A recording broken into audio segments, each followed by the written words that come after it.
en el capítulo 2 de la carta del apóstol Pablo a Tito. Vamos a leer algunos versos. La predicación de hoy tiene como tema principios de gracia. Tito capítulo 2, y vamos a leer del verso 11 al 14.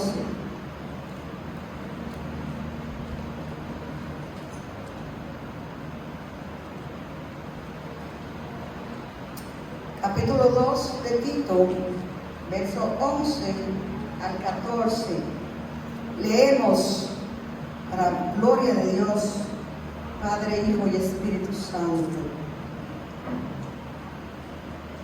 Porque la gracia de Dios se ha manifestado para salvación a todos los hombres, enseñándonos que, renunciando a la impiedad y a los deseos mundanos, vivamos en este siglo sobria, justa y piadosamente, aguardando la esperanza bienaventurada y la manifestación gloriosa de nuestro gran Dios y Salvador Jesucristo, quien se dio a sí mismo por nosotros para redimirnos de toda iniquidad y purificar para sí un pueblo propio, celoso de buenas obras. Amén. Padre, te damos gracias por tu palabra. Señor, aquí estamos, con corazones dispuestos. Instrúyenos con tu palabra, Señor, edifícanos con ella. Permite, Señor, que podamos ser humildes y obedientes a tus instrucciones, Señor, para ser, oh Señor, gratos, agradables, trayendo regocijo a ti, Señor, porque podamos vivir de acuerdo a lo que tú nos enseñas. Ministranos, Espíritu Santo, en esta hora, en el nombre de Jesús. Amén. Amén. Gloria a Dios. Cuando Dios creó al hombre, cuando Dios creó al ser humano, le dio instrucciones precisas para que el hombre pudiera mantener una relación personal con el Dios que lo creó. Dios estableció códigos, un código de conducta para que el hombre llevara a cabo lo que Dios le ordenaba hacer, para que por siempre hubiera una relación armoniosa entre Dios creador y el hombre como ser creado. Pero Adán negoció esos valores. Adán cambió los estatutos, rompió el contrato, lo cambió por los deseos de la carne, por el deseo de los ojos y por la vanagloria de la vida.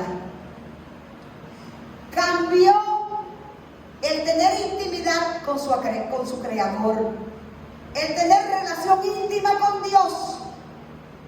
Hizo un trueque.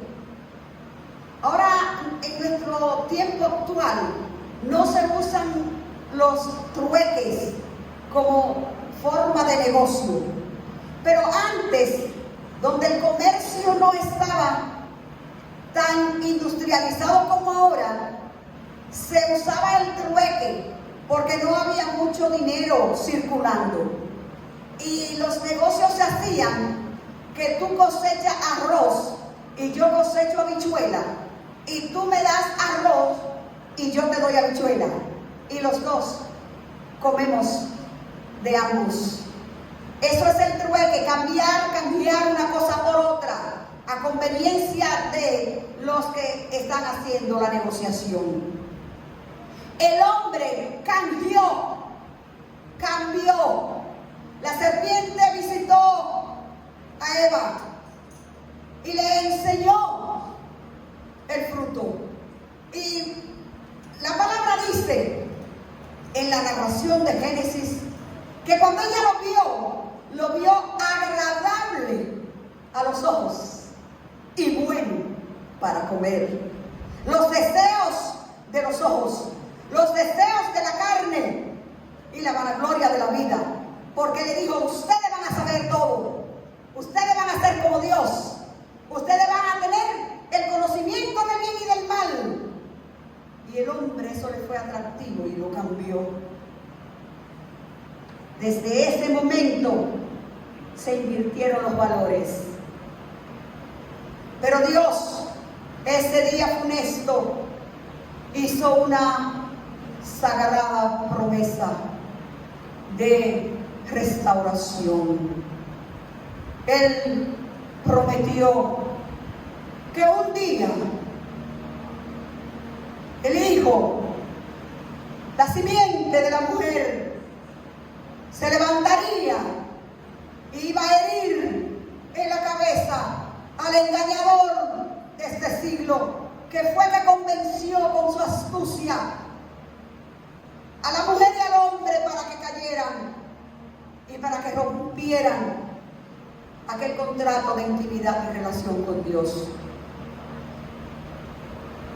Por eso, hoy vamos a hablar de lo que es la gracia, de esos principios de gracia, porque Dios, esa gracia que se manifestó en Cristo, Cristo es la gracia encarnada. La gracia de Dios es la acción penetrante que disipa las tinieblas a quienes merecen el castigo. El ser humano lo que merecía era el castigo y la muerte. Pero la gracia de Dios se manifestó en Cristo. Y esa gracia trajo como resultado salvación y restauración de la relación del ser humano con Dios. Por eso el apóstol Pablo le dice a Tito aquí: porque la gracia de Dios se ha manifestado, ha salido a la luz. La gracia de Dios se ha dado a conocer. La gracia de Dios ha sido manifestada. Y esa gracia de Dios que se manifiesta en Cristo, dándonos perdón y restauración cuando lo que merecíamos era castigo y muerte. Esa gracia que se manifiesta para salvación de todo aquel que cree. En esa gracia no hay acepción de personas, no hay limitaciones, no hay raza, no hay sexo, no hay condición que permita que una persona esté fuera de esa gracia de Dios. Porque dice el apóstol Pablo que trajo salvación a todo hombre. Y cuando habla de hombre, habla de género humano, a toda mujer, a todo joven, a todo anciano, a todo hombre, a todo niño, a todo ser humano. Esa gracia trae salvación. Esa gracia que se manifestó en Cristo para que hoy nosotros podamos tener una relación íntima y personal con nuestro Dios a través de Jesucristo. es la gracia, esa gracia de Dios, que el primer principio de gracia que encontramos es que esa gracia nos enseña. Nos enseña Cristo es el gran maestro. Y esa gracia nos enseña porque dice el apóstol Pablo que nos enseña a qué. Dice el verso 12, enseñándonos qué. Y aquí encontramos dos cosas principales que nos enseña la gracia. Una vez que por medio de la gracia nosotros tenemos nueva vida en Cristo, nosotros tenemos restaurada la relación con Dios, venimos con una vida ya viciada y dañada por el viejo contrato. Traemos el lastre que se nos ha pegado de aquella vida de tinieblas, de aquella vida gobernada por los deseos de la carne, por los deseos de los ojos y por la vanagloria de la vida. Entonces tenemos que ser enseñados. Enseñados, y cuando habla aquí de enseñanza, está hablando como un maestro enseñando a un niño, dando instrucción, enseñando paso a paso cómo ir aprendiendo letra a letra, sílaba a sílaba, para ir formando con ellas palabras. Es un trabajo dedicado y de paciencia. Y el apóstol Pablo dice que Dios es paciente en su trato con nosotros, porque una vez que llegamos a la gracia, tenemos que iniciar entonces ese proceso de aprendizaje. Ese aprendizaje de Cristo, que es la gracia, y que nos enseña con su propia vida y con su propio ejemplo cómo podemos vivir en esa gracia. Por eso, enseñándonos, dice él, enseñándonos primero negativamente a qué no hacer, a qué renunciar. Cuando llegamos a Cristo, lo primero que tenemos que entender es que tenemos que renunciar, que tenemos que dejar, que tenemos que abandonar prácticas, costumbres, hábitos que el mundo nos ha ido dando, que han sido parte nuestra ya por el ejercicio de toda nuestra vida, y que tenemos que comenzar a aprender a dejarlos. Por eso dice, enseñándonos que renunciando a la impiedad. La gracia nos enseña a renunciar lo que es la impiedad. ¿Y qué es la impiedad? La impiedad es toda práctica que va en contra de los valores y los principios que Dios establece. La impiedad y a los deseos mundanos. Renunciar. La vida cristiana es una vida de renuncia. Es un morir, dice Pablo, día a día. Es renunciar a lo que el mundo dice que es bueno y que ahora en Cristo es desagradable, es ofensivo a Dios. Y una vez que llegamos a la gracia en Cristo, no podemos seguir viviendo como estábamos antes. No podemos seguir en las prácticas de los deseos del mundo. Dios es luz, dice el apóstol Pablo en Tito, en el capítulo 1. Dios es luz y en Él no hay tinieblas, dice Juan en su capítulo primero, en su primera carta. Dios es luz y en Él no hay tinieblas. Y si estamos en luz, como Él es luz, ya nosotros no podemos hacer las obras de las tinieblas. Hay un proceder del que vive en tinieblas, que al llegar la luz de la gracia de Dios que alumbra, entonces comenzamos el proceso de renunciar. Tenemos que estar dispuestos a ser enseñados por el gran Maestro. Jesús en sus enseñanzas dice en el libro de Mateo: aprendan de mí, que soy manso y humilde de corazón, y hallarán descanso para sus almas. A veces estamos cansados, agobiados, extenuados. ¿Por qué? Porque andamos en la misma carrera de desenfreno que anda el mundo y no hemos aprendido de Jesús, que es manso y humilde de corazón. Y cuando aprendemos del Divino Maestro, entonces encontramos verdadero descanso para nuestras almas. La gracia del Señor nos prepara, nos enseña, nos prepara enseñándonos, aconsejándonos, consolándonos, orientándonos, exhortándonos, dirigiéndonos,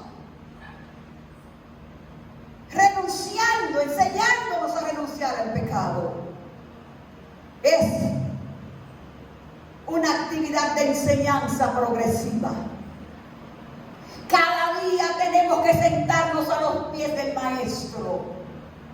Cada día tenemos que venir humillados ante Él para ser moldeados, para ser enseñados, para ser instruidos, para ser aconsejados, para ser dirigidos, para ser corregidos, para ser exhortados por el Divino Maestro. No podemos llegar a un punto donde creer que ya llegamos a la altura, que no requeremos más aprendizaje. El que deja de aprender, deja de crecer. Nosotros tenemos cada día que venir al Maestro para con Él ser enseñados a renunciar, pero también nos enseña a vivir una vida santa, pura y justa. Él nos dice que renunciando nosotros tengamos que vivir. Fíjense, es dejar una cosa para hacer otra. Es renunciar a los parámetros del mundo, es renunciar a la impiedad, es renunciar a los deseos mundanos, es renunciar a lo que el mundo dicta como normal, a lo que parece bueno a los ojos del mundo, para que nosotros podamos vivir en el aquí y en el ahora. Dice Pablo, para que vivamos en este siglo. Ahora, para que nosotros vivamos una vida sobria, justa y piadosamente. Ese es el cambio a vivir en este siglo de una manera sobria. La sobriedad, el estar en sus facultades, el no estar embriagado de impiedad. Vivimos en una sociedad embriagada de maldad, embriagada de vanidad, de el yo, de la grandeza, de la corrupción. Hay una droga colectiva que se llama pecado, que tiene al ser humano fuera de su cordura. Pero nosotros que hemos sido alcanzados por la gracia redentora de Jesucristo, estamos llamados a vivir en este siglo, ahora, aquí, en el tiempo que nos ha tocado, una vida sobria, clara clara, con pensamientos diseñados de acuerdo a la palabra, con emociones controladas por el Espíritu Santo, con la guianza y dirección de Cristo el gran Maestro, para vivir una vida justa y piadosamente. Piadosamente. Y Él nos dice que tengamos que vivir esa vida. Tenemos que vivir una vida piadosa, una vida, primero tenemos que ver que esa relación de cambio nos incluye a nosotros mismos, a los demás y a Dios también. Para con nosotros mismos tenemos que ejercitar el dominio propio. Para poder vivir una vida sobria, tenemos que ejercitar el dominio propio. Para poder vivir una vida cabal, tenemos que saber cuándo decir no. Tenemos que saber cuándo decir hasta aquí. Tenemos que decir, la carne no manda, manda el Espíritu. Esas son acciones de dominio propio. Entonces nosotros tenemos que vivir esa vida de sobriedad, de dominio propio en nuestra vida, para que podamos vivir de acuerdo a la gracia, pero también de acuerdo a nuestras relaciones con los demás y con el prójimo, viviendo en justicia, en honradez, en integridad y en trato con los demás. Nuestra relación tiene que ser bilateral. No podemos tener una relación de intimidad con Dios si no estamos en una buena relación con nuestros semejantes.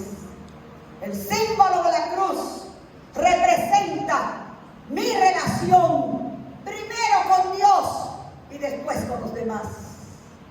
No puedo tener una buena relación con Dios y ser injusta con mis compañeros, y ser injusta con los demás, con el prójimo, actuar con poca honradez, actuar sin justicia y sin misericordia. El creyente en Cristo, que ha sido cubierto con la gracia maravillosa de Jesucristo, tiene que presentar un comportamiento de una vida justa, una vida de justicia en todos los aspectos de la vida. No podemos ser justos en una cosa cuando a mí me conviene, cuando me favorece a mí, y ser injusta cuando tiene que ver con el otro. Pero también nos llama a tener ese cambio. Incluye a Dios. ¿En qué manera y en qué sentido? En tener una vida de devoción, de piedad, de verdadero fervor y reverencia para con el único Dios que merece toda adoración y toda gloria. Justa y piadosamente, una vida que nosotros con ella agrademos al Señor, porque esa gracia es un principio maravilloso de gracia. Cubre el ayer, porque nos quitó la maldición del pecado. Esa gracia cubre el hoy y el ahora en nuestra vida, enseñándonos a vivir una vida justa, a vivir una vida íntegra, a vivir una vida piadosa. Pero también esa misma gracia nos sostiene para abrigar una esperanza gloriosa que tenemos de que un día Cristo, la gracia encarnada, ha de venir a rescatar, a buscar, a llevarse consigo a este pueblo que ha dado honor a su gracia, viviendo una vida de santidad. Dice el apóstol aquí que esa gracia nos ayuda a guardar la esperanza bienaventurada. Es una esperanza bienaventurada la que tenemos. La bienaventuranza de esta esperanza, mis amadas y mis amados, es que nuestro fin no es este siglo, que este mundo de maldad un día se termina, que nosotros tenemos un lugar preparado donde Cristo dijo a los discípulos: moradas. Y si así no fuera, yo se lo hubiese dicho. Voy pues a preparar lugar para ustedes, para que donde yo esté, ustedes también estén conmigo. ¡Qué bienaventurada esperanza! Vivimos en un mundo de desesperanza, donde la gente se queja porque no ve futuro, porque no sabe dónde va a parar esto, porque no sabe dónde vamos a llegar. Pero usted y yo tenemos una bienaventurada esperanza, porque sí sabemos dónde vamos. Sí sabemos a dónde vamos a llegar. Sí sabemos que vamos a reinar un día con Él. Y esa gracia nos sostiene en la fe. Por eso no desmayamos. Por eso nos mantenemos firmes, sabiendo que tenemos una esperanza gloriosa, bienaventurada en Jesucristo, quien Él mismo fue. Él mismo fue quien se dio. Él mismo fue que propició el que hoy nosotros podamos ser beneficiarios de su gracia. Porque esa gracia no buscó a otro, vino Él mismo. Y Él mismo fue que entregó su carne y su sangre para ser maltratado en una cruz, para ser flagelado, para derramar hasta la última gota de sangre. Él mismo fue, aleluya, Él mismo dice, quien se dio a sí mismo por nosotros para redimirnos de toda la iniquidad y para purificarnos, para purificar para sí mismo a un pueblo amante de buenas obras, un pueblo celoso de buenas obras. Somos escogidos para hacer buenas obras. ¿Y cuáles son las buenas obras? Para saber cuáles son las buenas obras tenemos que estudiar la vida de Cristo. ¿Cómo Cristo andaba? ¿Qué hacía Cristo en su ministerio terrenal? Consolando al desconsolado, levantando al caído, sanando a los enfermos, alimentando al hambriento, dando comprensión al incomprendido, perdonando a los condenados. Cristo es el Maestro. Y si queremos saber cuáles son las buenas obras en las cuales estamos llamados, porque Cristo Él mismo se ofreció para hacer de nosotros ese pueblo escogido, ese pueblo para Él, que sea celoso y amante de buenas obras. El Señor quiere que nosotros entendamos este ministerio de gracia. Él quiere que nosotros entendamos el alto privilegio que tenemos de haber sido alcanzados por la gracia de Dios, pero que la cosa no termina con haber sido alcanzado. La gracia es gratis. No se paga por ella, porque no hay cómo. El ser humano no tiene forma de cómo adquirir la gracia si no es pura gracia de Dios, regalo. Pero una vez que usted ya entró a la gracia, entonces tiene que hacer lo que hemos dicho hoy. Tiene que aprender a renunciar. Y tiene que aprender las buenas obras en las cuales vamos a caminar. Que el Señor nos ayude en este día, mis amados. Que el Señor permita que cada uno de nosotros podamos dar honor a este gran privilegio que tenemos. Honrar esta gracia. El apóstol Pablo habla, los Gálatas que estaban deshonrando la gracia y haciendo de la gracia desgracia, porque creían que la gracia era para yo en Cristo en libertad hacer lo que yo quiera. Pero la gracia no es hacer lo que yo quiera. La gracia es someterme a lo que Cristo quiera. Eso es gracia. Y ese es el compromiso que tenemos en Dios. Gloria a Dios. Señor nos bendiga en esta tarde. Damos gracias al Señor y oro para que estas palabras queden en nuestros corazones y podamos ser hacedores.